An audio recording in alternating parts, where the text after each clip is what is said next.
है एक गरीब मोची की, जो एक छोटे से गांव में अपनी पत्नी के साथ रहता था। मोची के घर के हालात दिन पे दिन बिगड़ते जा रहे थे। घर में जो भी राशन था वो भी खत्म होता जा रहा था। ऐसे ही एक दिन मोची ने अपनी पत्नी से कहा, अब मुझे और यहाँ नहीं रहना। यहाँ ना तो कोई कमाई हो पा रही है और ना ही कोई काम मिलता है। अरे पड़ोस का गाँव बहुत बड़ा है, अब मैं वहाँ जाकर अपना मोचीगिरी का काम करूँगा। कुछ दिन घर से दूर रह लूंगा, कम से कम घर का खर्चा चलाने लायक कमाई तो हो जाएगी वहाँ।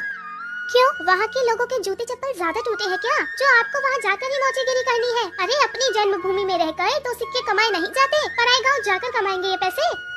अगले दिन सुबह सुबह मोची चुपचाप अपने जूते चप्पल ठीक करने का सामान उठाकर दूसरे गांव की ओर निकल पड़ा। दोपहर होने तक वह पड़ोस के गांव माहुलबनी में पहुंच गया। हारा थका मोची जब माहुलबनी के बाजार में पहुंचा तो हैरान रह गया, क्योंकि वहां तो पहले से ही काफी मोची अपनी दुकान लगाए बैठे थे। अरे यहाँ तो पहले से ही इतने मोची अपनी दुकान लगाए बैठे हैं। ऐसे में मुझे अनजान मोची के पास ग्राहक कैसे आएगा? लगता है यहाँ से भी खाली हाथ ही जाना पड़ेगा मुझे। नहीं, खाली हाथ घर भी तो नहीं जा सकता। तभी मोची को ग्राहकों को अपने पास बुलाने की एक युक्ति सूझी। उसने अपनी दुकान लगाई और उस पर एक बोर्ड लगाकर बड़े बड़े शब्दों में लिख दिया, जूतों का अस्पताल, हमारे यहाँ जूतों का इलाज किया जाता है। नए जूते बनवा लो, नए जूते बनवा लो, या अपने पुराने जूते बिल्कुल नए जूतों की तरह बनवा लो। लोगों ने जब ये सब देखा तो उन्हें कुछ नया देखने को मिला। नए जूते बनवा लो, नए जूते बनवा लो, या अपने पुराने जूते बिल्कुल नए जूतों की तरह बनवा लो। जूतों का अस्पताल?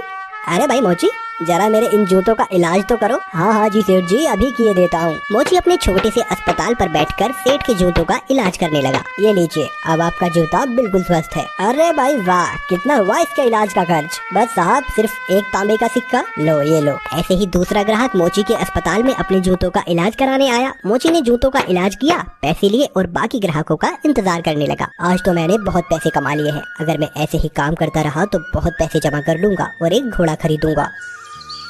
उसने बहुत मेहनत से काम किया और कुछ ही दिनों में 4 सोने के सिक्के जमा कर लिए। उनमें से उसने 2 सोने के सिक्कों के बदले एक व्यापारी से एक घोड़ा खरीदा और घर लौटने का फैसला किया। अगले दिन उसने अपना सारा सामान बांधा और घर के लिए निकल पड़ा। अपने रास्ते में उसे एक घने जंगल से गुजरना पड़ा, जहाँ उसने डाकुओं का एक झुंड देखा। हे भगवान, ये तो डकैत लगते हैं। ये डकैत मेरा सारा पैसा ले जाएंगे और मैं एक बार फिर से गरीब बन जाऊंगा। अब मैं क्या करूं? मोची बहुत चतुर था। उसने हिम्मत नहीं हारी और उसने एक योजना बनाई। उसने एक सोने का सिक्का घोड़े के गले में बांध दिया और आगे चला। चोरों ने उसे पकड़ लिया।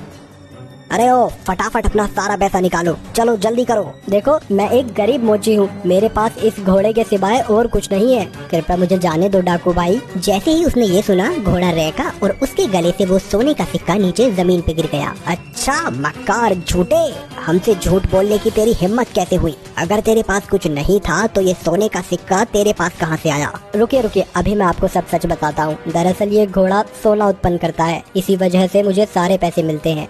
ठीक है, ये घोड़ा तुझे हमें देना होगा, हम तभी तुझे यहाँ से जिंदा जाने देंगे। नहीं, बिल्कुल भी नहीं। अगर मैं इसे तुम्हें दे दूंगा तो मेरे पास कुछ भी नहीं बचेगा। चलो, हम तुम्हें इसके बदले 50 सोने के सिक्के देंगे।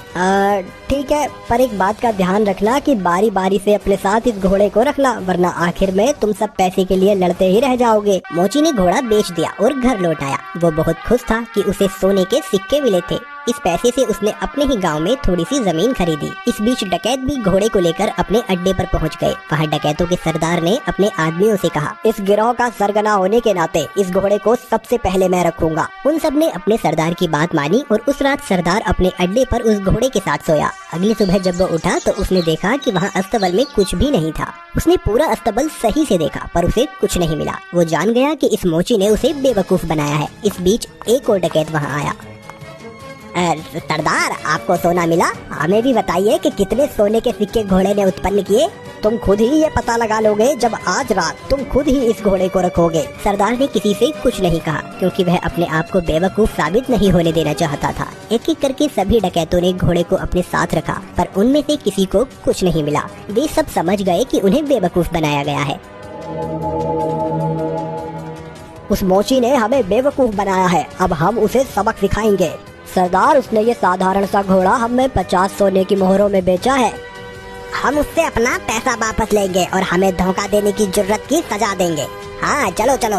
वे सब के सब मोची के घर की तरफ निकल पड़े। मोची अपने खेतों में काम कर रहा था। उसने सभी डकैतों को अपने घर की तरफ आते हुए देख लिया। मोची जल्दी से अपने घर में गया और अपनी पत्नी से बोला, अरे भाग्यवान, मेरी बात ध्यान से सुनो। अभी एक डकैतों का झुंड यहाँ आएगा और जब वो मेरे बारे में पूछे तब तुम उनसे कहना कि मैं खेतों में काम कर रहा हूँ। फिर हमारे कुत्ते जबरा को भेजना मुझे बुलाने के लिए। ये कहकर वो अपने घर के पीछे छुप गया। कुछ देर के बाद चोर वहाँ आ पहुँचे। वो मोची कहाँ है? बुलाओ उसे, हम उससे बात करना चाहते हैं। वो तो खेत पर गए हुए हैं। आप रुकिए, मैं अभी अपने कुत्ते को भेजती हूँ उन्हें बुलाने के लिए। जबरा, तुम अपने मालिक के पास तो जाना और जाकर उनसे कहना कि कुछ लोग उनको बुलाने आए हैं। ये सब क्या है? क्या जबरा सचमुच तुम्हारे पति को यहाँ ले आएगा? जरूर, वो हर बात समझता है। जब वो खेत पर होते हैं और मुझे उनसे बात करनी होती है तो मैं बस जबरा को उनके पास भेज देती हूँ और जबरा मेरी बातें उन तक पहुँचा देता है। डकैत मोची की पत्नी से बात कर रहे थे, तभी मोची वहाँ आ पहुँचा। ओह डकैत भाई, आप आए हैं। जबरा ने मुझे बताया कि आप मुझसे कुछ बात करना चाहते हैं। हमें तुम्हारे इस घोड़े से कुछ नहीं मिला, तुमने हमें धोखा दिया, हमसे झूठ बोला। अरे आप कैसी बात कर रहे हैं? मुझे लगता है आपको कुछ तो गलतफहमी हुई है। आज जो कुछ भी मेरे पास है सब कुछ उस घोड़े की बदौलत ही है। अच्छा चलो ठीक है, हम तुम पर एक बार और विश्वास करते हैं, पर उसके बदले तुम्हें हमें ये कुत्ता भी बेचना होगा। अरे नहीं, बिल्कुल भी नहीं, मैं इस कुत्ते को तुम्हें नहीं बेच सकता। अरे चलो, हम इसके लिए तुम्हें 40 सोने के सिक्के देंगे। थोड़ा इनकार करने के बाद मोची सहमत हो गया कुत्ता बेचने के लिए। चोरों ने जबरा को लिया और चले गए। जब सभी डकैत अपने अड्डे पर पहुंचे तो सरदार ने ऐलान किया कि वो पहला होगा जो कुत्ते को अपने पास रखेगा। बाकी डकैतों ने उसकी आज्ञा मानी और चले गए। सरदार ने अपने बेटे श्याम को बुलाया। सुनो श्याम, मैं अब काम पर जा रहा हूँ, अगर मेरी जरूरत पड़े तो इस कुत्ते को मुझे बुलाने के लिए भेज देना। जैसा आप कहो पिताजी। कुछ देर बाद एक डकैत को अपने सरदार से एक काम आन पड़ा। उसने श्याम के पास आकर सरदार को बुलाने के लिए कहा।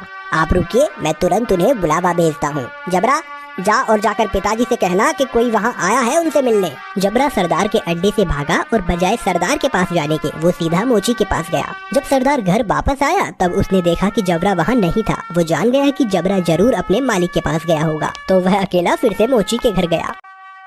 सुनो, क्या जबरा तुम्हारे पास आया हुआ है? हाँ, वो यहाँ आया है। मेरे ख्याल से उसे जरूर मेरी याद आ रही होगी। मेरी मानिए तो उसे थोड़ा सा समय दीजिए, अंत में वो आपको अपना मालिक स्वीकार करने ही लगेगा।